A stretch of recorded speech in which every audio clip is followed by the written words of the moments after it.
While I laid my 9-year-old to rest alone, my family was across town sipping champagne. You know that gut-wrenching moment when you think you've reached the absolute depths of despair? I was there, burying my precious 9-year-old son, Caleb. But what came next? A betrayal so cold, so calculated. It ripped a fresh wound in my heart. One I never even knew was possible. The casket was impossibly small, just too small. That was my first coherent thought as they lowered Caleb into the cold earth, his final resting place. My hands wouldn't stop trembling. I tried everything.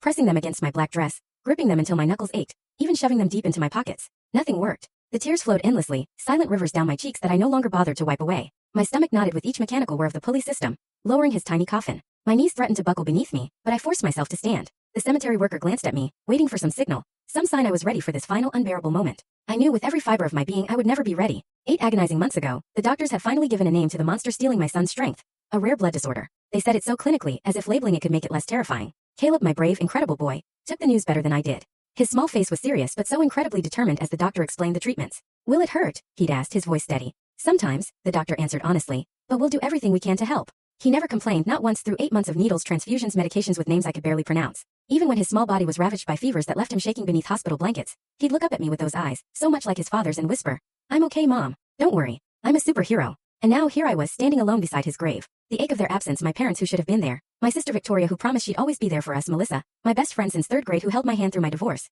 It was a physical pain, as sharp as the loss itself. None of them had come. I pulled out my phone, a reflexive gesture I immediately regretted. Victoria's Instagram feed loaded automatically. Photos of her engagement party at the Grand Horizon Hotel flooded my screen. Right now. This exact moment. There she was, champagne glass raised, a diamond glittering on her finger, our parents beaming beside her. The timestamp showed it was posted just 20 minutes ago, while I was listening to the minister speak words that couldn't possibly capture who Caleb was. "Are you doing all right, dear?" I looked up to see Angela, my elderly neighbor, the only person who came today. Her weathered hand rested gently on my arm, her eyes full of genuine concern. For 18 months, she had brought homemade meals to our house when I was too exhausted from hospital visits to cook. She sat with Caleb when I needed to shower or sleep. She never, not once, treated his illness as an inconvenience. "They didn't come," I whispered, the words barely audible. "Not one of them." I couldn't stop remembering Caleb's laugh, the real one before the illness, when it would bubble up from somewhere deep and uncontrolled. How he declared at 7 years old that he was going to become a doctor to fix kids like him someday. The way he'd insist on wearing his superhero pajamas to chemo treatments because superheroes are brave, even when they're scared. "That boy loved you more than anything in this world," Angela said quietly. I just nodded, remembering how Ethan, my ex-husband, had set up an $850,000 college trust fund for Caleb before his company transferred him overseas.